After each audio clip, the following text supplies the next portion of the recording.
तो हेलो मेरे लाल पीले हरे, कैसे हैं आप लोग? आशा करते हैं आप लोग स्वस्थ होंगे, मस्त होंगे और अपने पढ़ाई में भी व्यस्त होंगे। हम लोग पढ़ रहे थे रासायनिक अभिक्रिया एवं समीकरण, क्लास 10 का चैप्टर 1। ठीक है, तो आज हम लोग क्या करेंगे, इस चैप्टर का खात्मा कर देंगे पूरा पूरी। ठीक है, आपको समझाते हुए इस चैप्टर को आज एंड किया जाएगा। तो चलिए, हम लोग इससे पहले पढ़े हुए हैं आक्सीकरण अवकरण के बारे में पढ़ लिए हैं। अब इस क्लास में हम लोग पढ़ेंगे आक्सीकरण अवकरण हमारे दैनिक जीवन में क्या प्रभाव पड़ता है उसके बारे में। आक्सीकरण और अवकरण अभिक्रियाओं का हमारे दैनिक जीवन में क्या प्रभाव पड़ता है। जैसे श्वसन, इसका अगर एग्जांपल देखिएगा तो श्वसन श्वसन एक प्रकार का क्या है, आक्सीकरण अभिक्रिया है। यानी आक्सीकरण कहने का अर्थ है कि उपचयन अभिक्रिया है। कैसे? क्योंकि उपचयन या आक्सीकरण अभिक्रिया किसको बोलते हैं, जिसमें ऑक्सीजन का जुड़ाव हो। और कोई पदार्थ में अगर ऑक्सीजन जुड़ रहा है तो उसको कौन सा अभिक्रिया कहेंगे, आक्सीकरण अभिक्रिया कहेंगे। तो यहाँ पर श्वसन एक प्रकार का क्या है, आक्सीकरण यानी उपचयन अभिक्रिया है। तो आप लोग याद रखिएगा कि आक्सीकरण उपचयन अभिक्रिया है। क्यों है जी? जब हम श्वसन की क्रिया करते हैं तो श्वसन की क्रिया में क्या होता है कि वायुमंडल से यानी वातावरण से ऑक्सीजन हम लोग अंदर की तरफ लेते हैं। ऑक्सीजन अंदर लेते हैं तो फेफड़ा में क्या होता है, ऑक्सीजन को क्या किया जाता है कि फेफड़ा में रक्त के साथ मिलाया जाता है। और रक्त में मिलाने के बाद में क्या होता है कि ऑक्सीजन रक्त के थ्रू पूरे सेल में चला जाता है। और सेल में क्या होता है, तो वहां पे श्वसन की क्रिया होती है। ठीक है ना? तो सेल में श्वसन की क्रिया होती है और श्वसन की क्रिया द्वारा ही क्या प्राप्त होता है, ऊर्जा प्राप्त होता है। तो ऊर्जा प्राप्त करने के लिए श्वसन की क्रिया होती है। तो जब ऑक्सीजन नहीं रहेगा तो ऊर्जा प्राप्त नहीं होगा। ठीक है, और जब ऊर्जा प्राप्त होता है तो हम लोग का शरीर का तापमान क्या होता है, नियंत्रित रहता है। हम लोग का शरीर का तापमान कितना होता है, 37 डिग्री सेंटीग्रेड। अगर मान लीजिए किसी के शरीर में अगर ऊर्जा ही नहीं बनेगा तो उसका शरीर कैसा पड़ जाएगा, ठंडा। इसलिए जो मृत व्यक्ति होते हैं उनका शरीर कैसा रहता है, ठंडा रहता है। क्यों ठंडा रहता है, क्योंकि ऊर्जा निर्माण ही नहीं हो रहा है। तो इसी प्रकार से देखिए यहाँ पे श्वसन एक प्रकार का आक्सीकरण यानी उपचयन अभिक्रिया है। क्योंकि श्वसन की क्रिया में हमारे शरीर के प्रत्येक कोशिका में होती है। श्वसन की क्रिया कहाँ होती है, तो हमारे शरीर के प्रत्येक कोशिका में होती है। और प्रत्येक कोशिका में क्या करता है कि रक्त से ऑक्सीजन लेकर क्या निर्माण करता है, तो रक्त से ऑक्सीजन लेकर ऊर्जा निर्माण करता है। और ऊर्जा के साथ साथ CO2 यानी कार्बन डाइऑक्साइड गैस भी निर्माण होता है। यानी ऊर्जा का निर्माण करने के लिए क्या चाहिए हम लोग को, ऑक्सीजन चाहिए। और ऑक्सीजन जिस भी अभिक्रिया में जरूरत पड़ती है तो उसको क्या कहा जाता है, ऑक्सीकरण अभिक्रिया कहा जाता है। और जो CO2 गैस बनेगा वो हमारे श्वास के द्वारा शरीर से बाहर चला जाता है। ठीक है, अब आगे देखिए यहाँ पे श्वसन की क्रिया एक ऊष्माक्षेपी भी अभिक्रिया है। कैसे? कि जब हम लोग श्वसन की क्रिया करते हैं तो श्वसन की क्रिया में क्या होता है कि ऑक्सीजन का उपयोग करके ऊर्जा का निर्माण होता है। ठीक है, तो ऑक्सीजन का अगर उपयोग होता है तो उसको बोलते हैं आक्सीकरण अभिक्रिया। यानी ऑक्सीजन के प्रेजेंस में ऊर्जा का निर्माण होता है तो उसको क्या बोलेंगे, ऑक्सीकरण अभिक्रिया। और ऊर्जा का निर्माण हो रहा है, चूंकि चूंकि ऊर्जा का निर्माण हो रहा है इसलिए ये एक प्रकार का क्या है, ऊष्माक्षेपी अभिक्रिया है। तो वही लिखा है कि श्वसन की क्रिया में ऊष्मा उत्पन्न होती है। क्या होती है, ऊष्मा यानी ऊर्जा उत्पन्न होती है। और अतः इसलिए श्वसन की क्रिया क्या है, एक ऊष्माक्षेपी अभिक्रिया है। समझ में आया यहाँ तक? श्वसन की क्रिया जो होती है एक प्रकार का आक्सीकरण अभिक्रिया है यानी उपचयन अभिक्रिया। कैसे? श्वसन की क्रिया जब भी होगा तो उसमें क्या होगा, ऑक्सीजन का उपयोग होता है। यानी ऑक्सीजन का उपयोग करके क्या प्राप्त होता है, ऊर्जा प्राप्त होता है। और ऊर्जा जिस भी अभिक्रिया से ऊष्मा यानी ऊर्जा निकलेगा उसको क्या बोलेंगे, ऊष्माक्षेपी अभिक्रिया कहेंगे। इसलिए श्वसन एक प्रकार का क्या है, आक्सीकरण अभिक्रिया है। और ऑक्सीजन का उपयोग करके इसमें क्या बनता है, ऊर्जा बनता है। तो इसलिए एक प्रकार का ये ऊष्माक्षेपी अभिक्रिया भी है। कौन, श्वसन। चलिए आगे बढ़ते हैं। अब यहाँ पर देखते हैं कि भोजन का पाचन। तो भोजन का जो पाचन है एक प्रकार का ये भी आक्सीकरण यानी अपचयन अभिक्रिया है। वो कैसे है, तो यहाँ पे क्या होता है कि ऑक्सीजन का उपयोग करके यहाँ पे भोज्य पदार्थ को छोटे छोटे कणों में तोड़ा जाता है। तो भोजन का पाचन भी एक प्रकार का आक्सीकरण यानी उपचयन अभिक्रिया है, याद रखिएगा। क्योंकि हमारे शरीर में मुख्य रूप से अगर देखा जाए किसका पाचन होता है तो मुख्य रूप से कार्बोहाइड्रेट। जैसे हम लोग अगर पिज्जा बर्गर मोमो जो भी खाते हैं तो उसमें जितना भी अनाज होती है तो अनाज में क्या पाया जाता है, कार्बोहाइड्रेट पाया जाता है। और कार्बोहाइड्रेट का पहचान है कि जो भी चीज आप खाइएगा वो मीठा अगर लगेगा तो उसमें क्या है, कार्बोहाइड्रेट है। जैसे रोटी या चावल कुछ देर आप लोग उसको चबाइएगा तो चबाने के बाद में क्या होता है कि मीठा लगने लगता है। तो मीठा लगने लगता है तो इसका मतलब उसमें क्या है, कार्बोहाइड्रेट है। इसी प्रकार से यहाँ पे देखिए कि भोजन का पाचन एक प्रकार का आक्सीकरण यानी उपचयन अभिक्रिया है। क्योंकि हमारे भोजन जो होता है उसमें मुख्य रूप से क्या होता है, कार्बोहाइड्रेट रहता है। क्या रहता है, कार्बोहाइड्रेट रहता है, जो ऑक्सीजन की उपस्थिति में क्या होता है, टूट जाता है यानी विघटित होता है। तो किसकी उपस्थिति में टूटता है, तो ऑक्सीजन की उपस्थिति में टूटता है। कौन, कार्बोहाइड्रेट। और विघटित हो जाता है यानी टूट जाता है, और टूटने के बाद में क्या बनता है, तो इसमें बनता है कार्बन डाइऑक्साइड गैस बनता है, और साथ में जल बनता है, और हमारे शरीर को क्या मिलता है, ऊष्मा यानी ऊर्जा मिलता है। हमारे शरीर को क्या मिलता है, ऊष्मा यानी ऊर्जा मिलता है। समझ में आया? जिसके कारण हमारे शरीर का तापमान क्या होता है, नियंत्रित होता है, और हमको कार्य करने की शक्ति प्रदान होती है। यहाँ पर समझ में आ गया? यानी भोजन को तोड़ने के लिए, यानी भोजन में मुख्य रूप से कार्बोहाइड्रेट को तोड़ने के लिए क्या चाहिए हम लोगों को, ऑक्सीजन चाहिए। तो ऑक्सीजन का यहाँ पर प्रयोग हो रहा है कि नहीं हो रहा है, हो रहा है ना। तो ऑक्सीजन का यहाँ पर उपयोग हो रहा है, इसलिए भोजन का पाचन जो हो गया एक ऑक्सीकरण यानी उपचयन अभिक्रिया हो गया। ठीक है ना। अब यहाँ पे आगे बढ़ते हैं। जैसे यहाँ पे देखिए एक ग्लूकोज के अणु अगर तोड़ना होगा, उससे ऊर्जा प्राप्त करना होगा, तो हम लोगों को कितना ऑक्सीजन का अणु चाहिए, 6 ऑक्सीजन का अणु चाहिए।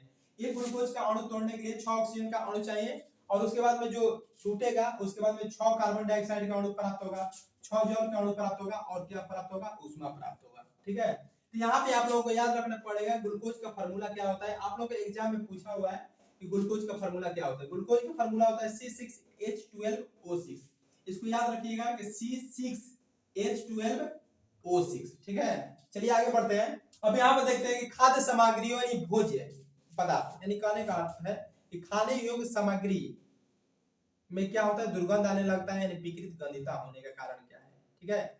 तो दुर्गंध आना या विकृत गंधिता होने का कारण क्या है। विकृत गंधिता मतलब होता है कि उसका गंध जो प्रिय होता है वो प्रिय न होता होकर क्या होता है, उससे गंध खराब आने लगता है, तो उसको बोला जाता है विकृत गंधिता। तो भोज्य पदार्थ यानी खाने योग्य पदार्थ का गंध अगर अप्रिय होता है तो उसका मुख्य कारण क्या है। तो मुख्य कारण यह है कि भोज्य सामग्रियों या भोज्य पदार्थ का दुर्गंधित या विकृत गंधिता होना। इसका क्या कारण है। तो कहने का अर्थ है कि भोजन का दुर्गंधित होना भी एक प्रकार का क्या है, ऑक्सीकरण अभिक्रिया। कैसे ऑक्सीकरण अभिक्रिया है, तो जो भोजन होता है उसको हम लोग लंबे समय तक वायु में छोड़ देते हैं, तो वायु में उपस्थित ऑक्सीजन के साथ क्या कर लेता है, संयोग कर लेता है, और संयोग होने के बाद में क्या होता है, वो भोजन खराब हो जाता है। इसी को कहा जाता है बासी भोजन कहा जाता है। ठीक है ना। और बासी भोजन होने का मुख्य कारण क्या है, तो बासी भोजन होने का मुख्य कारण है कि जो भी हम लोग खाना बनाते हैं उसमें क्या होता है कि वसा और तेल की मात्रा के कारण क्या होता है कि वो ऑक्सीजन के साथ संयोग करके क्या होता है, हो जाता है, उसका ऑक्सीकृत हो जाता है। ठीक है। तो यहाँ पर देखते हैं कि भोजन का दुर्गंधित होना भी एक क्या है, ऑक्सीकरण अभिक्रिया है। कैसा है, ऑक्सीकरण अभिक्रिया है, क्योंकि इसमें जब हम भोज्य पदार्थ को लंबे समय तक खुली वायु में छोड़ देते हैं, लंबे समय तक खुली वायु में छोड़ देते हैं, तो वायु में उपस्थित किसके साथ संयोग करता है, तो वायु में उपस्थित ऑक्सीजन के साथ एक कर लेता है, संयोग कर लेता है। जैसे ऑक्सीजन के साथ संयोग करेगा तो उसको क्या बोलेंगे, ऑक्सीकरण अभिक्रिया करेंगे। तो यहाँ पर वायु में उपस्थित ऑक्सीजन के साथ संयोग कर लेता है, और संयोग करने के बाद में क्या होता है, तो उससे दुर्गंध आने लगता है, यानी उससे गंध उसका क्या हो जाता है, खराब हो जाता है। तो उससे दुर्गंध जब आने लगता है, तो दुर्गंध आने लगता है तो उसी को क्या कहा जाता है, बासी भोजन कहा जाता है। क्या कहा जाता है उसको, बासी भोजन यानी स्टेल फूड कहा जाता है। अब हम लोग को दिमाग में बैठा हुआ है कि जैसे जो खाना रात में बना उसको अगर हम सुबह खाते हैं तो उसको बोलते हैं बासी भोजन, लेकिन ऐसा नहीं है। बासी भोजन होने का अर्थ है कि वो भोजन जो है उसका स्वाद क्या हो गया, स्वाद और गंध अप्रिय हो गया, तो उसको क्या बोलेंगे, बासी भोजन कहेंगे। बासी भोजन कहने का अर्थ है कि 10 से 12 घंटा अगर कोई भोजन को छोड़ देंगे तो वायु में उपस्थित ऑक्सीजन के साथ संयोग करके वो बासी हो जाता है। ठीक है ना। ऐसा नहीं है कि रात का भोजन जो बचेगा उसी को हम बासी भोजन कहेंगे। ठीक है। अब यहाँ पे देखते हैं कि इस बासी भोजन का गंध एवं स्वाद कैसा होता है जी। तो बासी भोजन का गंध और स्वाद कैसा होता है, आप लोगों को पता होगा, अप्रिय होता है। अरे दाल छोड़ दीजिएगा या चावल छोड़ दीजिएगा लंबे समय तक, तो उसको जब आप उसका गंध देखिएगा तो कैसा लगता है, खट्टा खट्टा लगता है ना, तो उसका गंध आप खाने लायक थोड़े ना है। ठीक है। तो गंध एवं स्वाद क्या हो जाता है, अप्रिय हो जाता है। और इसका मुख्य कारण क्या है, अप्रिय होने का गंध और स्वाद मुख्य कारण क्या है, यह मुख्य कारण यह है कि भोजन जो होता है ना उसमें वसा और तेल प्रेजेंट रहता है। क्या रहता है, वसा और तेल। और वसा और तेल क्या होता है, काफी समय के बाद वायु में उपस्थित ऑक्सीजन के साथ क्या कर लेता है, संयोग कर लेता है या क्रिया कर लेता है। किसके साथ, ऑक्सीजन के साथ। और संयोग या क्रिया करके क्या बना देता है, यानी ऑक्सीजन के साथ संयोग करता है वसा, क्रिया करके क्या बनाता है, तो वो क्या होता है, भोजन खराब हो जाता है। ठीक है ना। तो भोजन ऑक्सीजन से क्रिया या संयोग करके यानी ऑक्सीकृत होकर, यानी ऑक्सीजन किसी के साथ जुड़ेगा तो उसको क्या बोलेंगे, ऑक्सीकृत। तो यानी कहने का अर्थ है कि ऑक्सीजन से क्रिया करके या संयोग करके यानी ऑक्सीकृत होकर भोज्य पदार्थ से क्या आने लगता है, दुर्गंधित या विकृत गंधिता होने लगता है, विकृत गंध आने लगता है। ठीक है। समझ में आया यहाँ तक? चलिए आगे बढ़ते हैं यहाँ पर कि अगर भोज्य पदार्थ है वो अगर खराब हो रहा है तो उसको खराब होने से कैसे रोकेंगे हम लोग, क्या करेंगे कि रुक जाएगा? क्या भोज्य पदार्थ को लंबे समय तक वायु में छोड़ने के बाद में अगर खराब हो रहा है तो हम लोग क्या करेंगे? सबसे पहले कि भोज्य पदार्थ को क्या करेंगे? वायु रुद्ध बर्तन में रखेंगे, यानी कहने का अर्थ है कि ऑक्सीजन के संपर्क से उसको अलग करेंगे। तो चलिए आगे देखते हैं यहाँ पे कि भोजन को दुर्गंधित होने से रोकने का उपाय या तरीका क्या है? भोजन को अगर दुर्गंधित होने से रोकने का तरीका या उपाय क्या है? तो भोज्य पदार्थ को वायु रुद्ध यानी बंद बर्तनों में रखेंगे। किस में रखेंगे? तो वायु रुद्ध बर्तन यानी कहने का अर्थ है कि वैसा बर्तन जिसमें ऑक्सीजन न जाए। अब फिर दूसरा उपाय क्या है? दूसरा उपाय है कि आप लोगों के घर में पाया जाता है फ्रिज। तो हम लोग क्या करेंगे कि भोजन को क्या करेंगे? फ्रिज में रख देंगे। ठीक है, फ्रिज में क्या होता है कि उसमें वायु रुद्ध भी होता है और साथ में साथ उसका जो तापमान होता है, जो बैक्टीरिया को पनपने का, वो तापमान भी उसमें कम रहता है, जिसके कारण बैक्टीरिया उसमें भोजन पदार्थ में नहीं पनप पाते हैं। ठीक है ना? तो भोजन को क्या करेंगे? दूसरा क्या है कि फ्रिज में रखकर। ठीक है, और तीसरा क्या करेंगे कि जो भोज्य पदार्थ है अगर खराब हो रहा है तो उसमें क्या करेंगे? प्रति उपचायक मिला देंगे। क्या मिला देंगे? प्रति उपचायक मिलाएंगे। तो प्रति उपचायक मिलाएंगे तो ये जो बैक्टीरिया होंगे उसकी वृद्धि को रोक देता है, यानी एंटीऑक्सीडेंट। एंटीऑक्सीडेंट जैसे मिलाएंगे तो ये ऑक्सीजन के साथ संयोग करने से रोकेगा और इसमें क्या होगा कि भोज्य पदार्थ को लंबे समय तक सुरक्षित रखा जा सकता है। तो आप लोग याद रखिएगा कि पहला पॉइंट है भोज्य पदार्थ को दुर्गंधित होने से बचाने का कि वायु रुद्ध बर्तन में रखेंगे। दूसरा पॉइंट क्या हो गया? फ्रिज में रखेंगे या रेफ्रिजरेटर में रखेंगे। तीसरा पॉइंट क्या हो गया कि उसमें प्रति उपचायक यानी एंटीऑक्सीडेंट पदार्थ को मिलाकर खाद्य पदार्थों को सुरक्षित रखा जा सकता है। ठीक है, चलिए आगे बढ़ते हैं। अभी यहाँ पर दहन की क्रिया जो होती है एक ऑक्सीकरण क्रिया है। वो कैसे ऑक्सीकरण होता है? ऑक्सीकरण का डेफिनेशन ये है कि जिसमें ऑक्सीजन जुड़े, अगर किसी पदार्थ में ऑक्सीजन जुड़ रहा है तो उसको बोलेंगे ऑक्सीकरण। यदि आप लोग कहीं आग लगाइएगा या तो घर के अंदर या घर के बाहर, तो वहां पे आग लगाने के लिए क्या चाहिए? आप लोग को ऑक्सीजन चाहिए आग लगाने के लिए। ठीक है, वो लाग नहीं कि किसी के जाके कान में कुछ बोल दिए मारधाड़ हो गया, तो वो लाग नहीं। यहाँ पर आग लगाना मतलब जलाना किसी चीज को, तो किसी चीज को जलाना अगर होगा तो क्या चीज चाहिए? तो ऑक्सीजन चाहिए ना। वहाँ पे ऑक्सीजन नहीं रहेगा तो वहाँ पे आग नहीं लग सकता है। ठीक है ना? तो ऑक्सीजन जहाँ पे चाहिए, यानी कहने का अर्थ है कि दहन कराने के लिए, किसी भी चीज को जलाने के लिए क्या चाहिए? ऑक्सीजन चाहिए। ऐसे भी आप लोगों को पता होगा कि कहीं भी आग अगर लगता है तो उसको क्या करते हैं कि वहां पे उसको ढक कर किसी चीज से बुझाते हैं आग। क्यों ढकते हैं? क्योंकि वहां का ऑक्सीजन जो है समाप्त हो जाए। ठीक है, या कहीं पे आग अगर लगता है तो उसमें क्या करते हैं? CO2 गैस का वहां पे सिलेंडर जो होता है उस चीज से CO2 गैस वहां पे छिड़काव किया जाता है, छोड़ा जाता है। CO2 गैस जो होता है ऑक्सीजन के अपेक्षा क्या होता है? भारी गैस होता है। तो वहां पे क्या होता है कि जहां पे आग लगता है CO2 फैल जाता है और वहां से ऑक्सीजन का संपर्क तोड़ देता है, जिससे आग बुझ जाता है। तो यहाँ पे समझते हैं हम लोग कि दहन की क्रिया भी एक ऑक्सीकरण अपक्रिया है। कैसा अपक्रिया है जी? ऑक्सीकरण अपक्रिया है। और ऑक्सीकरण क्यों होगा? क्योंकि ऑक्सीजन इसमें जुड़ रहा होगा कहीं ना कहीं। क्योंकि किसी भी चीज को जलाने के लिए, यानी किसी भी पदार्थ को जलाने के लिए, यानी कोई भी पदार्थ को जलाने, यानी कहने का अर्थ है कि ज्वलनशील पदार्थ को जलाने के लिए, किसी पदार्थ को जलाने के लिए, यानी ज्वलनशील पदार्थ को जलाने के लिए क्या चाहिए हम लोग को? ऑक्सीजन चाहिए। तो ऑक्सीजन जरूरी ही है, ऑक्सीजन जरूरत पड़ता है। इसलिए जो दहन होता है एक प्रकार का ऑक्सीकरण अपक्रिया होता है। ठीक है, चलिए आगे बढ़ते हैं। ऑक्सीकरण यानी उपचयन अपक्रिया का उदाहरण। तो सबसे पहले हम लोग समझेंगे कि ऑक्सीकरण या उपचयन अपक्रिया क्या होता है। तो इसका ऑक्सीकरण या उपचयन अपक्रिया जिसमें ऑक्सीजन जुड़े। ठीक है, तो अगर ऑक्सीजन का उपयोग जहां होगा, यानी ऑक्सीजन किसी पदार्थ में जुड़ेगा या ऑक्सीजन का उपयोग होगा, उसको क्या बोलेंगे? ऑक्सीकरण यानी उपचयन अपक्रिया कहेंगे। जैसे श्वसन में क्या होता है कि ऑक्सीजन का ही उपयोग करके क्या प्राप्त किया जाता है? ऊर्जा प्राप्त किया जाता है। इसलिए श्वसन क्या हो गया? एक ऑक्सीकरण अपक्रिया हो गया। ठीक है ना? और श्वसन एक प्रकार का ऑक्सीकरण अपक्रिया हो गया। और श्वसन में क्या होता है कि ऑक्सीजन का उपयोग करके ऊर्जा प्राप्त किया जाता है, यानी ऊष्मा उससे बाहर निकलता है। तो इसलिए श्वसन एक प्रकार का ऊष्माक्षेपी अपक्रिया भी हो गया है यहाँ पे। ठीक है, और भोजन का पाचन यहाँ पे देखते हैं। तो भोजन का पाचन जो होता है, यानी भोज्य पदार्थ जैसे कार्बोहाइड्रेट जो भी हम लोग भोज्य पदार्थ खाते हैं, उसको छोटे छोटे टुकड़े में तोड़ने के लिए हम लोग को क्या चाहिए? ऑक्सीजन चाहिए। तो यहाँ पर भी ऑक्सीजन का उपयोग हो रहा है, इसलिए भोजन का पाचन भी एक ऑक्सीकरण अपक्रिया हो गया। ठीक है, अब यहाँ पे दहन तो आप लोगों को पता होगा कि आग अगर कहीं लगाना होगा, घर के बाहर या घर के अंदर आग लगाना होगा, तो वहां पे क्या चाहिए हम लोग को? ऑक्सीजन चाहिए। तो ऑक्सीजन चाहिए, तो ऑक्सीजन, बिना ऑक्सीजन के दहन होगा ही नहीं, यानी आग लगेगा ही नहीं। तो दहन क्या हो गया? एक ऑक्सीकरण यानी उपचयन अपक्रिया हो गया। और यहाँ पे भोजन का दुर्गंधित होना, यानी भोजन जो होता है उसे खराब स्मेल आना, यानी खराब उसका गंध आना, यानी भोजन का दुर्गंधित होना कहा जाता है। तो भोजन का दुर्गंधित होने में भी किसका हाथ हो रहता है, इसमें ऑक्सीजन का रहता है। यानी ऑक्सीजन किसी पदार्थ के साथ जुड़कर क्या करता है, उस पदार्थ को बासी कर देता है, यानी उससे दुर्गंध आने लगता है। यानी भोजन का दुर्गंधित होना भी एक प्रकार का क्या है, आक्सीकरण क्रिया है। ठीक है, चलिए आगे बढ़ते हैं। अब यहाँ पर समझते हैं हम लोग दहन। दहन क्या होता है, यानी इसको दहन किसे कहा जाता है, तो दहन को इंग्लिश में कहा जाता है कंबशन। ठीक है, तो आप लोग इंग्लिश और हिंदी दोनों याद रखिएगा, क्योंकि अगर आप आने वाला समय में अगर आप इंजीनियरिंग का तैयारी कीजिएगा, हो सकता है आप लोग मेडिकल का तैयारी कीजिएगा, तो वहां पर जो मोटा मोटा जो बुक आता है वो हिंदी में ना आकर इंग्लिश में आता है, बड़ा बड़ा राइटर का।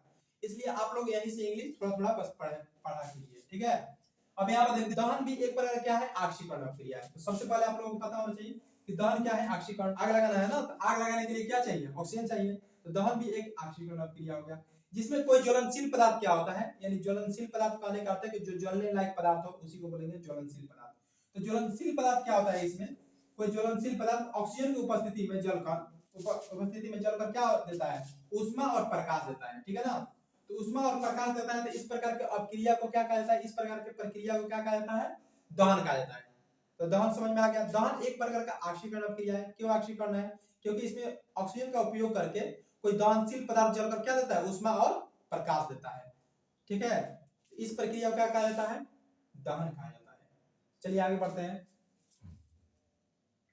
अब यहाँ पर देखते हैं कि जैसे कार्बन को ऑक्सीजन की उपस्थिति में अगर हम लोग जलाएंगे, यानी कार्बन को जब ऑक्सीजन की उपस्थिति में जलाएंगे तो कार्बन डाइऑक्साइड बनेगा। अरे कार्बन को ऑक्सीजन की उपस्थिति में जलाएंगे तो ये दोनों जुड़कर क्या बना रहा है, कार्बन डाइऑक्साइड गैस बनेगा। ठीक है ना, और साथ में आप लोग देखिएगा कि जब जलाइएगा तो उसमें भी उसपे से निकलेगा, यानी आपको गरम गरम महसूस होगा, और साथ में प्रकाश भी निकलेगा। ठीक है ना, और इसमें देखिए दूसरा कि सल्फर जो है ऑक्सीजन की उपस्थिति में सल्फर को जलाइएगा, यानी सल्फर को यानी गंधक को जब ऑक्सीजन की उपस्थिति में जलाइएगा तो ये दोनों जुड़कर क्या बनाएगा, सल्फर डाइऑक्साइड बनाएगा, सल्फर डाइऑक्साइड बनाएगा, और साथ में क्या निकलेगा, ऊष्मा और प्रकाश इसमें भी निकलेगा। तो ये दोनों अभिक्रिया कैसा है, तो ये दोनों अभिक्रिया दहन अभिक्रिया है एक प्रकार का। ठीक है, और दहन के लिए अब यहाँ पर समझते हैं आपोषक पदार्थ, यानी कहने का अर्थ है कि दहन में वैसा कौन सा पदार्थ है जो किसी चीज को जलने से रोकता है। ठीक है ना, तो दहन के अपोषक पदार्थ यानी दहन को कराने से कौन सा पदार्थ है जो सहायता नहीं करता है, यानी दहन नहीं होने देता है। दहन का अपोषक पदार्थ वह पदार्थ जो दहन की क्रिया में सहायता नहीं करे। दहन का अपोषक पदार्थ क्या होगा, तो वह पदार्थ जो दहन की क्रिया में सहायता न करे, जैसे कार्बन डाइऑक्साइड। और भी पदार्थ है कि जो दहन की क्रिया में सहायता नहीं करता है, लेकिन आप लोगों को जो बुक दिया हुआ है उसमें सिर्फ कार्बन डाइऑक्साइड का मेंशन है। ठीक है ना, अपोषक पदार्थ में क्या है, कार्बन डाइऑक्साइड, जो दहन की क्रिया में सहायता नहीं करता। तो आप लोग बस याद रखिएगा एक एग्जांपल यहाँ पर कि कार्बन डाइऑक्साइड को कहा जाता है दहन का अपोषक पदार्थ। ठीक है, अपोषक पदार्थ वो होता है कि दहन की क्रिया में सहायता न करे, यानी उसको जलने से रोके। अब यहाँ हो गया कि दहन का पोषक पदार्थ। दहन का पोषक पदार्थ क्या होता है, तो वह पदार्थ जो दहन की क्रिया में सहायता करे। भाई दहन की क्रिया में सहायता करने का अर्थ है कि कोई पदार्थ है उसको जलने में सपोर्ट करे। तो आप लोगों को पता होगा कि कहीं आग लगाना होगा तो क्या चाहिए, ऑक्सीजन चाहिए, यानी हवा चाहिए। तो हवा एक प्रकार क्या हो गया, पोषक पदार्थ हो गया। ठीक है ना, तो यहाँ पर समझते हैं वह पदार्थ जो दहन की क्रिया में क्या करे, दहन की क्रिया में सहायता करे। जैसे हो गया वायु, वायु में अगर देखिएगा तो दहन की क्रिया में वायु सहायता कर तभी तो आग लगा पाते हैं। अगर मान लो यहाँ पे माचिस अगर हम लोग जलाएंगे तो जलाने के लिए क्या चाहिए, आपको वायु चाहिए, और वायु के साथ साथ क्या है, वायु में ऑक्सीजन है, ऑक्सीजन 21% होता है, तो ऑक्सीजन चाहिए उसमें। ठीक है, तो वायु में क्या होता है, ऑक्सीजन चाहिए, ऑक्सीजन में भी दहन हो सकता है, नाइट्रोजन में भी दहन हो सकता है, नाइट्रोजन अगर गैस रहेगा उसमें भी दहन हो सकता है, और क्लोरीन गैस में भी दहन हो सकता है। तो आप लोग याद रखिए कि दहन के पोषक पदार्थ का एग्जांपल अगर पूछा जाए कौन सा होगा, तो ऑक्सीजन हो गया, नाइट्रोजन हो गया, क्लोरीन हो गया, ये सब हो गया दहन के पोषक पदार्थ। अब यहाँ पर समझते हैं दहनशील पदार्थ, ज्वलनशील पदार्थ। नाम ही से पता है कि दहनशील पदार्थ यानी दहन मतलब जिसमें आग लगाई जा सके वैसा पदार्थ। ठीक है, ज्वलनशील पदार्थ कहने का अर्थ है कि जो जलने लायक पदार्थ हो उसको ज्वलनशील पदार्थ कहेंगे। जैसे यहाँ पर देखते हैं दहनशील पदार्थ या ज्वलनशील पदार्थ किसे कहा जाता है, तो वह पदार्थ जिसका दहन हो सके, वह पदार्थ जिसका क्या हो सके, दहन हो सके, यानी जो जल सके। ठीक है, तो जैसे एग्जांपल के रूप में आप लोगों को पता होगा कि पुआल हो गया, पुआल को जलाइए, स्पिरिट हो गया, स्पिरिट हो गया, नेल पॉलिश को छुड़ाने वाला जो होता है ना उसको बोला जाता है स्पिरिट। तो पुआल हो गया, स्पिरिट हो गया, पेट्रोल हो गया, डीजल हो गया, मोमबत्ती हो गया, जो जलने लायक पदार्थ है सारा इसका एग्जांपल आ जाएगा। तो याद रखिएगा दहनशील पदार्थ या ज्वलनशील पदार्थ क्या होता है, तो वह पदार्थ जिसका दहन हो सके यानी जो जल सके, जैसे हो गया पेट्रोल हो गया, स्पिरिट हो गया, कागज हो गया, पुआल हो गया इत्यादि। इतना ही एग्जांपल आप लोग ध्यान में रखिएगा। आगे बढ़ते हैं। अब यहाँ पर पढ़ते हैं अदहनशील पदार्थ, अज्वलनशील पदार्थ। जैसे आप लोगों को पता होगा कि दहनशील पदार्थ आप लोगों को पता होगा, ज्वलनशील पदार्थ पता है जो जलने वाला पदार्थ हो। तो यहाँ पर अ लगाने का अर्थ है कि जो जलने लायक ना हो, यानी अदहनशील पदार्थ, अज्वलनशील पदार्थ। तो वह पदार्थ जिसका दहन ना हो सके, जो जल ना सके, जिसका दहन ना हो सके, यानी जो जल नहीं सके। तो कैसा पदार्थ है भाई? आप लोगों को पता होगा कि वो पदार्थ क्या हो सकता है? पत्थर हो सकता है, पत्थर हो सकता है, लोहा हो सकता है, ये सब होता है जो जले ना। ईंट हो सकता है, बालू हो सकता है, ये सब क्या है? अदहनशील पदार्थ है। जैसे बालू हो गया, पत्थर हो गया, मिट्टी हो गया, शीशा हो गया, ये सब क्या है?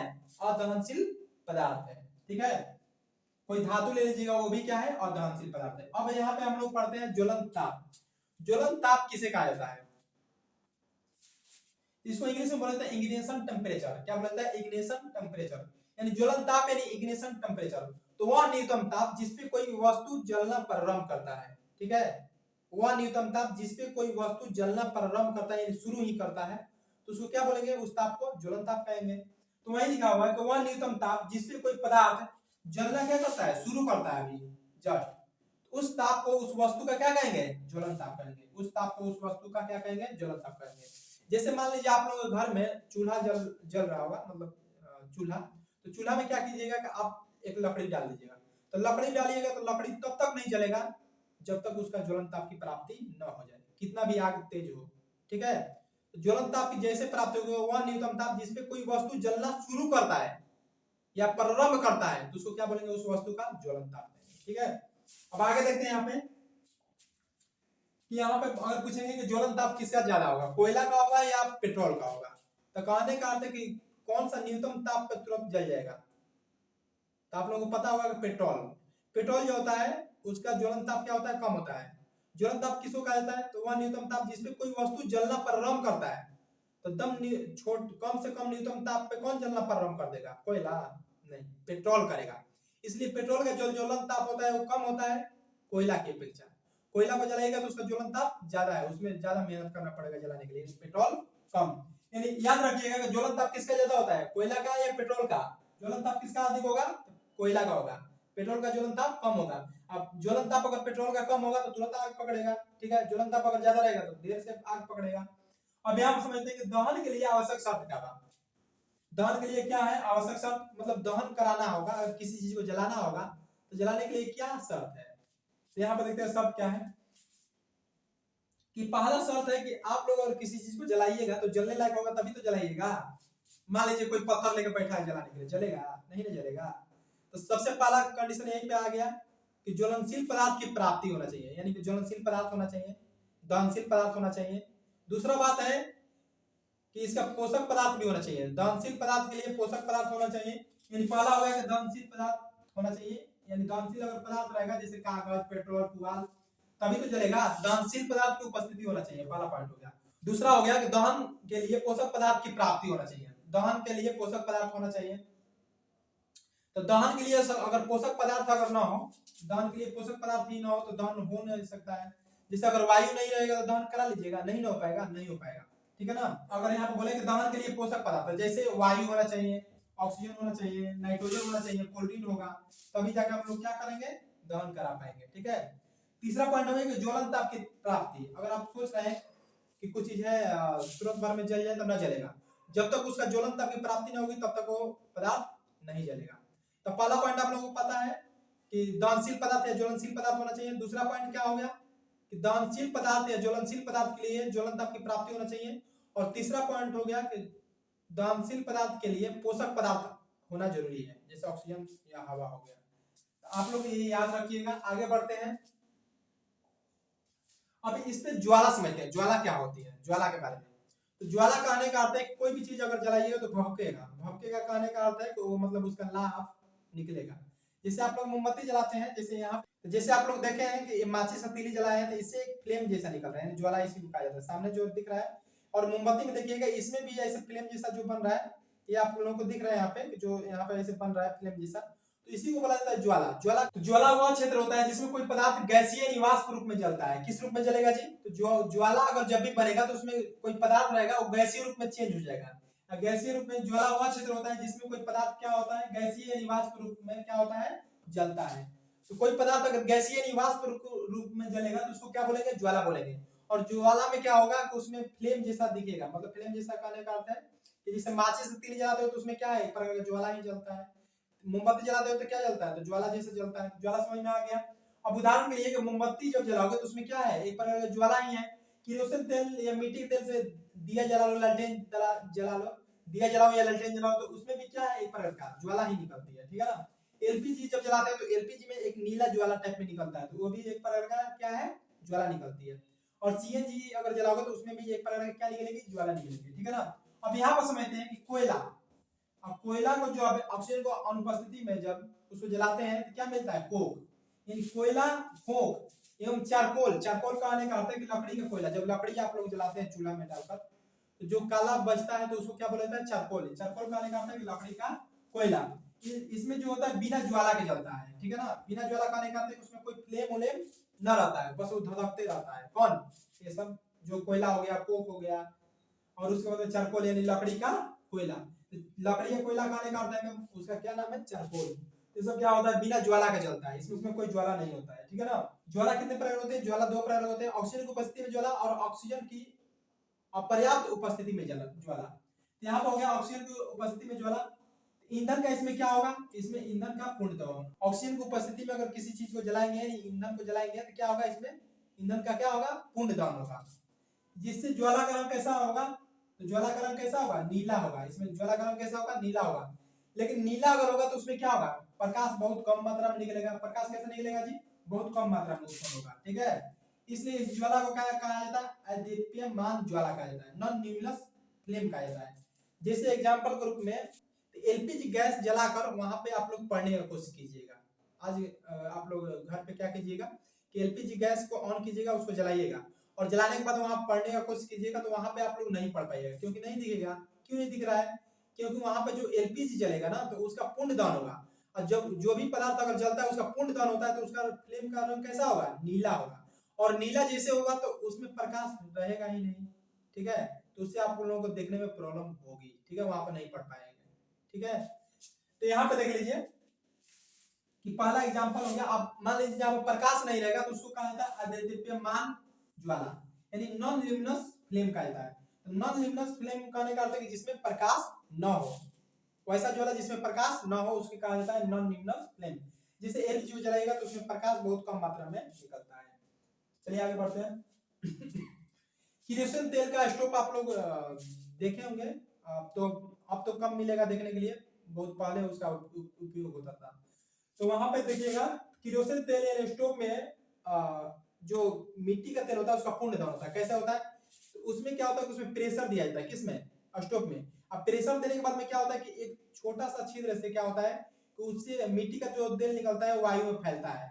अब फैलने के बाद में क्या होता है कि वायु में जैसे फैलता है तो मिट्टी का तेल का छोटा छोटा टुकड़ा में टूट जाता है, और छोटा छोटा टुकड़ा में टूटने के कारण मिट्टी का तेल का क्या होता है, यहाँ पर पूर्ण दहन होता है। इसलिए स्टोव को जब भी जलेगा तो देखिएगा तो कैसा लौ के साथ जलता है, नीला लौ के साथ जलता है। तो यहाँ पे भी प्रकाश बहुत कम मात्रा में निकलेगा।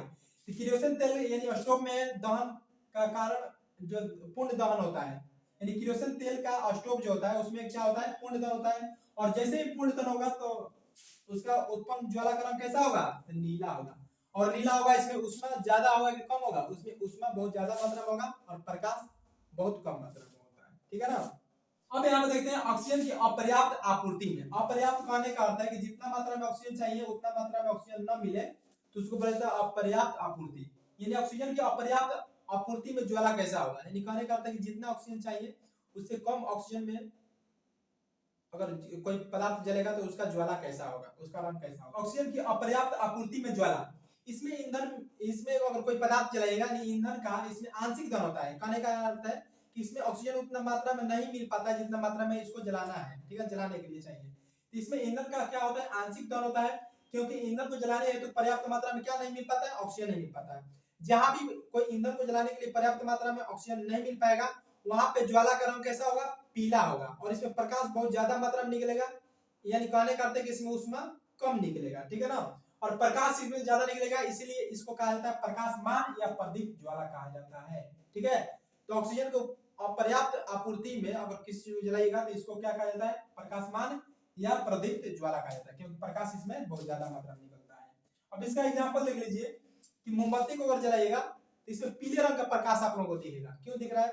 क्योंकि इसमें जो पदार्थ है जो जल रहा है वाष्प के रूप में, उसका पूर्ण दहन नहीं हो पा रहा है। मिट्टी के तेल से दिया जलाइए या लालटेन जलाइए या लैंप जलाइए, तो मिट्टी के तेल से दिया जला सकते हैं, लालटेन या लैंप जला सकते हैं, तो वहां पे क्या होगा? पीला रंग का प्रकाश निकलता है। ठीक है, यह कि लालटेन आप जब वो जलाते होंगे तो उसका जो शीशा होता है, तो शीशा को अगर मान लीजिए साइड रखते हैं, मान लीजिए लालटेन हो गया, लैंप हो गया, लैंप जो होता है उसमें एक शीशा होता है ऐसे करके, ठीक है, इसमें एक शीशा होता है ऐसे करके, और यहाँ पे क्या होता है? नीचे में बर्नल टाइप में होता है ऐसे करके, और इसमें जैसे आग लगेगा, इसमें आग लगेगा तो उस समय अगर देखिएगा तो ज्वाला इसका कम रहेगा, कैसे? पर्याप्त मात्रा में ऑक्सीजन मिल रहा है। और जैसे इस पे शीशा का ढक्कन लगा देंगे लैंप के ऊपर में, तो अब इसका ज्वाला का रंग ज्वाला क्या होगा? जो बहुत ज्यादा बढ़ जाएगा, पीले रंग का प्रकाश बहुत ज्यादा मात्रा में निकलेगा। यानी कहने का अर्थ है कि ऑक्सीजन जो पहले ज्यादा मिल रहा था अब उसको कम मिल रहा है। ठीक है ना, समझ में आ रहा है? अब आगे बढ़ते हैं यहाँ पे कि ईंधन यानी फ्यूल के बारे में पढ़ते हैं। तो ईंधन या फ्यूल किसे कहा जाता है? तो वे सभी पदार्थ जिनका दहन यानी जलाने पर ऊष्मा उत्पन्न हो, और कोई पदार्थ जलाते हो यानी दहन कराते हो तो उससे क्या प्राप्त होना चाहिए? ऊष्मा उत्पन्न होना चाहिए। ऊष्मा अगर उत्पन्न होगा तो उसको क्या कहेंगे? ईंधन कहेंगे। ईंधन यानी फ्यूल। तो कोई भी पदार्थ जो जलने लायक हो यानी ज्वलनशील पदार्थ हो, उसको अगर जलाने पर ऊष्मा अगर प्राप्त होता है तो उसको क्या कहा जाएगा? ईंधन कहा जाएगा। ठीक है ना, उसको क्या कहेंगे? ईंधन कहेंगे। उदाहरण के लिए कोयला को जला लो, लकड़ी को जला लो, पुआल को जला लो, स्पिरिट को जला लो, पेट्रोल को जला लो, ये सब क्या है? इससे क्या निकलेगा? हम लोग को ईंधन इसको कहेंगे। ठीक है ना, और इससे क्या निकलेगा? ऊष्मा निकलेगा। तो कोयला, लकड़ी, पेट्रोल, दहनशील गैस, ये सब जलाओगे तो उससे क्या निकलेगा? ऊष्मा निकलेगा। और जिससे ऊष्मा निकलेगा, जो पदार्थ जो भी ज्वलनशील या दहनशील पदार्थ से ऊष्मा निकलेगा उसको क्या बोलेंगे? दहन बोलेंगे यानी फ्यूल बोलेंगे। चलिए आगे बढ़ते हैं। अब यहाँ पर समझते हैं कि मोमबत्ती की ज्वाला, आप लोगों के सिलेबस में मोमबत्ती की ज्वाला दिया हुआ है तो उसके बारे में थोड़ा पढ़ते हैं, यानी कैंडल फ्लेम। तो यहाँ पे चलिए हम लोग देखते हैं यहाँ पे कि मोमबत्ती जो होता है एक प्रकार का पैराफिन मोम का बना होता है। तो आप लोग याद रखिएगा कि जो मोमबत्ती किसका बना होता है? एक प्रकार का पैराफिन मोम का बना होता है, और एक प्रकार का क्या है? एक ठोस हाइड्रोकार्बन होता है। कैसा होता है? तो मोमबत्ती जो होता है एक ठोस हाइड्रोकार्बन होता है। हाइड्रोकार्बन क्या होता है?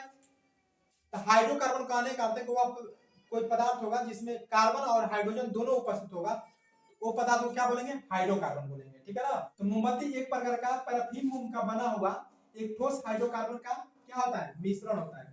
ठोस हाइड्रोकार्बन का क्या होता है? मिश्रण होता है, जो ऑक्सीजन की उपस्थिति में जलकर ज्वाला उत्पन्न करता है। ऑक्सीजन की उपस्थिति में जलकर, यानी ऑक्सीजन की उपस्थिति में जलकर क्या होता है? इसमें ज्वाला उत्पन्न करता है। ठीक है, इसे ही क्या कहता है? मोमबत्ती की ज्वाला कहता है। यानी कहने का अर्थ है कि मोमबत्ती जो होता है एक पैराफिन मोम का बना हुआ ठोस हाइड्रोकार्बन का मिश्रण होता है।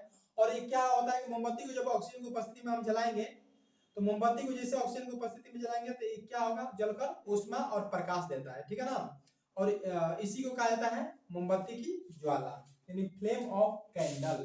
ठीक है, चलिए आगे बढ़ते हैं। अब यहाँ पे हम लोग समझते हैं कि मोमबत्ती की ज्वाला को मुख्य रूप से 3 भागों में बांटा गया है। जो पहला क्षेत्र होता है, सबसे बाहरी क्षेत्र होता है, उसको कहा जाता है अदेदीप्यमान मंडल। अदेदीप्यमान मंडल उसको कहा जाता है। ठीक है ना, और दूसरा जो क्षेत्र होता है उसको बोला जाता है दैदीप्यमान मंडल हो जाता है। और जो केंद्र में होता है यानी बीच वाला सबसे अंदर में जो भाग होता है उसको कहा जाता है केंद्रीय मंडल। ठीक है, तो सबसे बाहरी अगर जो भाग होता है उसको बोला जाता है दैदीप्यमान मंडल, और उसके बाहरी वाला जस्ट अंदर वाला जो भाग होता है उसको कहा जाता है दैदीप्यमान मंडल, और सबसे अंदर में जो होता है यानी केंद्र में होता है उसको केंद्रीय मंडल कहा जाता है। अब चलिए एक एक करके हम लोग पढ़ेंगे। यहाँ पे कैंडल को जब जलाते हैं तो कैंडल के सबसे बाहरी जो ज्वाला होता है उसमें क्या होता है कि मोम का पूर्ण दहन होता है। तो जब मोम का पूर्ण दहन होता है तो कैसा रंग का होता है? सबसे बाहरी भाग जो होता है नीला रंग का होता है, और जस्ट उसके अंदर वाला जो भाग होता है वो कैसा रंग का होता है? तो अंदर वाला जो रंग होता है वो आंशिक दहन होता है। किसका? मोम का। तो मोम का जब आंशिक दहन होता है तब बीच वाला जो भाग होता है मतलब वो कैसा होता है? पीला रंग का होता है, और सबसे अंदर वाला जो भाग होता है उसमें मोम का दहन पूर्ण रूप से नहीं हो पाता है, यानी उसमें दहन होता ही नहीं है। तो इसलिए वो जो क्षेत्र होता है बिना दहन के वाष्प में परिवर्तित होता रहता है, यानी गैस में परिवर्तित होता रहता है। तो उस क्षेत्र का रंग कैसा होता है? तो काला होता है। तो यही है कि सबसे बाहर वाला जो नीला कलर का आप लोगों को दिख रहा है तो उसमें ऑक्सीजन की उपस्थिति में पूर्ण दहन हो रहा है मोम का, और जो बीच वाला है इसमें ऑक्सीजन अपर्याप्त मात्रा में है। कहने का अर्थ है कि इसमें ऑक्सीजन पूर्ण रूप से न मिल रहा है, इसलिए इसमें मोम का क्या हो रहा है? आंशिक दहन हो रहा है। और अंदर वाला जो काला भाग आप लोगों को दिख रहा है इसमें जो हो रहा है मोम का दहन ही नहीं हो रहा है, इसलिए अंदर वाला भाग कैसा होता है, काला होता है। ठीक है। चलिए आप पढ़ते हैं अदैदीप्यमान मंडल, ये इसको कहा जाता है नॉन न्यूमिनस जोन कहा जाता है। ठीक है। इस मंडल में मोम का क्या होता है, पूर्ण दान होता है। आप लोगों को पता है कि जिस भी पदार्थ का पूर्ण दान होगा तो उसका प्रकाश कैसा होगा, कैसा होगा, नीला होगा। यानी कहने का उसका तापमान ज्यादा होगा कम होगा, ज्यादा होगा ना, नीला होगा तो पूर्ण दान होगा। तो मोम का इसमें क्या होता है, पूर्ण दान होता है, जिसके कारण ज्वाला का रंग कैसा होगा जी, तो ज्वाला का रंग इसमें नीला होगा और इसमें प्रकाश निकलेगा नहीं निकलेगा, तो इसमें प्रकाश बहुत कम निकलता है। ठीक है ना। तापमान क्या होता है, बहुत ज्यादा मात्रा में होता है, इसमें बहुत अधिक क्या होता है, ये मंडल बहुत अधिक मात्रा में क्या होता है, गर्म होता है। ये मंडल बहुत अधिक गर्म होता है, यानी कहने का अर्थ इसमें उष्मा बहुत ज्यादा मात्रा में निकलता है। इस मंडल में उष्मा बहुत ज्यादा निकलता है, इसमें क्या होता है, उष्मा बहुत ज्यादा निकलता है और प्रकाश क्या होता है, बहुत कम निकलता है, इसमें प्रकाश बहुत कम उत्पन्न होता है, याद रखिएगा। कोई भी पदार्थ का अगर पूर्ण दहन होगा तो कहने का अर्थ है कि उस फिल्म का रंग कैसा होगा, नीला होगा, और उसमें उष्मा ज्यादा होगा कम होगा, उष्मा ज्यादा होगा उसमें। ठीक है। चलिए आगे बढ़ते हैं। अब यहाँ पर देखते हैं देदीप्यमान मंडल, इसको कहा जाता है ल्यूमिनस जोन। इसमें क्या होता है कि इस मंडल में मोम का क्या होता है, पूर्ण दहन न होकर, इसमें क्या होता है, मोम का क्या होता है, पूर्ण दहन न होकर आंशिक दहन होता है, याद रखिएगा। इसमें क्या होता है, मोम का आंशिक दहन। आंशिक दहन कहने का अर्थ है कि मोम इसमें पूर्ण रूप से न जलता है, मोम का जो वाष्प जो है उसमें पूर्ण रूप से न जलकर कुछ कुछ जलता है, तो उसको बोलता है आंशिक दहन होता है, जिसके कारण ज्वाला का रंग कैसा होगा, इसमें तो ज्वाला का रंग कैसा होता है, पीला होता है। अब इसमें क्या होगा कि प्रकाश बहुत ज्यादा मात्रा में निकलेगा और उष्मा कम। तो इस मंडल में क्या होता है, प्रकाश बहुत ज्यादा मात्रा में निकलता है, क्या होता है, इसमें प्रकाश बहुत ज्यादा मात्रा में निकलता है, तथा इस मंडल जो होता है, ये मंडल जो होता है हल्का गर्म होता है, बहुत ज्यादा गर्म नहीं होता है, क्या होता है, हल्का गर्म। हल्का गर्म होने के कारण यह है कि इसमें मोम का क्या होता है, आंशिक दहन होता है, इसलिए ये मंडल हल्का गर्म होता है और इसमें प्रकाश भरपूर मात्रा में निकलता है। अब यहाँ पर केंद्रीय मंडल, अब जो केंद्र में था यानी सबसे लास्ट में अंदर में जो मोमबत्ती का जो भाग था उसको बोला जाता है केंद्रीय मंडल यानी सेंट्रल जोन। इस मंडल में क्या होता है कि मोमबत्ती बिना दहन के यानी बिना जले हुए किसमें चेंज होता है, वाष्प में परिवर्तित हो जाता है, जिसके कारण इस ज्वाला का रंग कैसा होता है, तो इसमें काला होता है। इसमें क्या होता है, ज्वाला का रंग कैसा होता है जी, इसमें ज्वाला का रंग कैसा होगा, काला होता है। ठीक है ना। और इस मंडल में प्रकाश उत्पन्न नहीं होता है, इस मंडल में क्या होता है, प्रकाश उत्पन्न नहीं होता है इसमें। और इसमें अगर तापमान देखेंगे तो तापमान भी बहुत बहुत कम होता है, इसमें तापमान क्या होता है, बहुत ज्यादा कम होता है। समझ में आ रहा है। केंद्रीय मंडल में क्या होता है, माचिस का तेल भी नहीं जलता है। माचिस का तेल क्यों नहीं जलता है, क्योंकि उसमें जो उष्मा बहुत कम होता है और प्रकाश भी बहुत कम होता है। ठीक है ना। चलिए आगे बढ़ते हैं। अब यहाँ पर समझते हैं हम लोग द्रवीभूत पेट्रोलियम गैस एलपीजी के बारे में। वही एलपीजी जो आप लोगों के घरों में आता है खाना बनाने के लिए। ठीक है ना। जो सिलेंडर आप लोग देखे हैं ना, लाल कलर का, लाल होता है, कहीं कहीं ब्लू भी होता है, तो उसी को बोला जाता है LPG, liquefied petroleum gas, LPG. इसको आप लोग कैसे याद रखिएगा, एलपीजी ऐसे लिखकर एलपीजी। अब यहाँ पर पढ़िएगा लिक्विफाइड पेट्रोलियम गैस, यानी कहने का अर्थ है कि आप लोग याद रखेंगे द्रवीभूत यानी लिक्विफाइड पेट्रोलियम गैस, बाकी सब सेम है, जैसे हिंदी है वैसे इंग्लिश है इसमें। तो आप लोग याद रखिएगा द्रवीभूत पेट्रोलियम गैस यानी एलपीजी। ठीक है। एलपीजी जो होता है तीन गैसों का मिश्रण होता है, एथेन प्रोपेन ब्यूटेन। तो आप लोग याद रखिएगा कितने गैस का मिश्रण होता है, तीन गो, एथेन प्रोपेन तथा ब्यूटेन, ये तीन गैसों का मिश्रण होता है कौन, एलपीजी। और एलपीजी का मुख्य अवयव क्या होता है, एलपीजी में सबसे ज्यादा मात्रा में कौन सा गैस होता है तीनों में, तो सबसे ज्यादा मात्रा में मुख्य अवयव कौन सा होता है, ब्यूटेन होता है। ब्यूटेन कितना होता है, 97% होता है एलपीजी में। तो यानी कहने का तीन गैसों का मिश्रण है, तो तीनों गैसों में सबसे ज्यादा मात्रा में कौन होता है, ब्यूटेन होता है 97%। ठीक है। तो वही है कि एलपीजी का मुख्य अवयव यानी सदस्य कौन सा है, यानी घटक कौन सा गैस है, तो उसमें सबसे ज्यादा मात्रा में कौन आता है, ब्यूटेन आता है। इसलिए अगर आप लोगों से क्वेश्चन पूछा हुआ है एग्जाम में, इसी बार पूछा था कि एलपीजी का मुख्य सदस्य या अवयव या घटक कौन सा गैस होता है, तो ब्यूटेन होता है। ब्यूटेन क्यों होता है, क्योंकि एलपीजी का जो सिलेंडर होता है उसमें तीनों गैस में से सबसे ज्यादा मात्रा में क्या होता है, ब्यूटेन गैस होता है। कितना होता है, 97% होता है। ठीक है ना। और बाकी जो बचा उसमें दो गैस होता है। अब एलपीजी गैस को कैसे हम लोग प्राप्त करेंगे, तो एलपीजी गैस को प्राप्त हम लोग कैसे करेंगे, तो पेट्रोलियम जो होता है उसको प्रभाजी आसवन विधि द्वारा हम लोग प्राप्त करेंगे। प्रभाजी आसवन विधि द्वारा प्राप्त कर सकते हैं। पेट्रोलियम लेंगे और पेट्रोलियम में क्या करेंगे, एक प्रोसेस होता है जिसको कहा जाता है प्रभाजी आसवन। तो प्रभाजी आसवन विधि से उसको पास कराएंगे, क्या हम लोग को प्राप्त होगा, एलपीजी प्राप्त हो जाएगा। या प्राकृतिक गैस से भी प्राप्त किया जा सकता है एलपीजी। समझ में आ रहा है। जैसे प्राकृतिक गैस हो गया एथेन प्रोपेन ब्यूटेन, तो इसे भी हम लोग को क्या मिल रहा है, तीनों को मिलाने पर क्या मिल रहा है, एलपीजी मिल रहा है ना। और या दूसरा तरीका है कि पेट्रोलियम के प्रभाजी आसवन करके भी हम लोग क्या करेंगे, प्राकृतिक गैस प्राप्त करेंगे। पेट्रोलियम का प्रभाजी आसवन कहने का अर्थ है कि पेट्रोलियम को एक विधि के द्वारा हम लोग गुजारेंगे, यानी प्रोसेस के द्वारा गुजारेंगे, तो हम लोग को एलपीजी प्राप्त होगा, या प्राकृतिक गैस से भी हम लोग एलपीजी प्राप्त कर सकते हैं। चलिए आगे बढ़ते हैं। अब कभी कभी आप लोगों को पता होगा कि जैसे एलपीजी जो गैस है, तो पहले एलपीजी जो गैस होता है उसमें किसी प्रकार का गंध नहीं होता है, ठीक है। अब क्या होता था कि पहले के जमाना में जो एलपीजी गैस होता था उसमें गंध नहीं था, तो बहुत ज्यादा उसमें क्या होता दुर्घटनाएं होती रहती थी, तो उसमें एक गंध मिलाया गया, ठीक है। तो एक कहानी बता रहे हैं, उसके अनुसार आप लोग याद रखिएगा कि एक एथिल नाम का व्यक्ति था, ठीक है। एथिल, जैसे हम लोग का नाम क्या होता है, राम श्याम, रामलाल, श्यामलाल ऐसे करके होता है, तो विदेशी नाम क्या होता है, एथिल होता है। एथिल हो गया, उसके बाद में रॉबर्ट हो गया, ऐसा नाम रखा जाता है विदेशी। तो आप लोग समझिए कि एथिल एक विदेशी नाम हो गया। तो एथिल नाम का एक व्यक्ति था और वो एक जहाज का क्या था, कैप्टन था, ठीक है। तो वो क्या किया कि विदेश से, यानी एथिल नाम का जो व्यक्ति था वो कैप्टन था जहाज का, तो बाहर से क्या ला रहा था, गैस ला रहा था। और गैस में क्या था, उसमें कोई किसी प्रकार का गंध ही नहीं था, ठीक है। तो लेकर आ रहा था और वो क्या किया कि बीच में अपना सिगरेट जलाया, यानी बीड़ी सिगरेट जलाया। और जैसे बीड़ी सिगरेट जलाया तो क्या हुआ कि उसमें विस्फोट हो गया, किसमें, गैस में। गैस में विस्फोट होने के कारण क्या होगा, एथिल मर कैप्टन मर गया। समझ में आ गया। एथिल नाम का जो व्यक्ति था, कैप्टन था, वो मर गया, तो उसी के नाम पर रखा गया है एथिल मर कैप्टन। यानी कहने का अर्थ है कि एलपीजी के सिलेंडर में एक विशेष प्रकार का खराब गंध मिलाया गया उसी समय से, उसका नाम था एथिल, जो मरा हुआ था, एथिल कैप्टन, यानी एथिल मर गया। एथिल मर कैप्टन याद रखिएगा। एथिल मर कैप्टन के थोड़ी सी मात्रा मिलाने के कारण ये क्या हुआ, एलपीजी गैस में एक विशेष प्रकार का गंध आता है, ठीक है ना, रिसाव होने पर। यानी कहने का अर्थ है कि आप लोगों से क्वेश्चन पूछेगा कि एलपीजी गैस में एक गंध आती है रिसाव के कारण, तो उस गंध मतलब गंध किसके कारण आता है, तो आप लोग याद रखिएगा कि एथिल मर कैप्टन के द्वारा आता है। एथिल नाम का एक कैप्टन व्यक्ति था और जहाज पे क्या ला रहा था, गैस लेकर आ रहा था, और उसी कारण गैस में विस्फोट हुआ, मर गया, तो उसी के नाम पर रखा गया है एथिल मर कैप्टन। बस आप लोगों को याद कराने के लिए बस बता रहे हैं, ऐसा कोई घटना नहीं घटित हुआ था, ठीक है ना। चलिए यहाँ पे क्या हुआ कि ताकि एलपीजी का सिलेंडर कहीं भी थोड़ा सा भी रिसाव हो सके तो पता चल सकता है, एथिल मर कैप्टन मिलाया जाता है उसी कारण। और यहाँ पे समझते हैं कि एलपीजी में 3 गैसों का मिश्रण होता है, एथेन, प्रोपेन और ब्यूटेन, और तीनों गैस मिलकर बहुत पर्याप्त मात्रा में, बहुत अधिक मात्रा में ऊष्मा उत्पन्न करते हैं, ठीक है।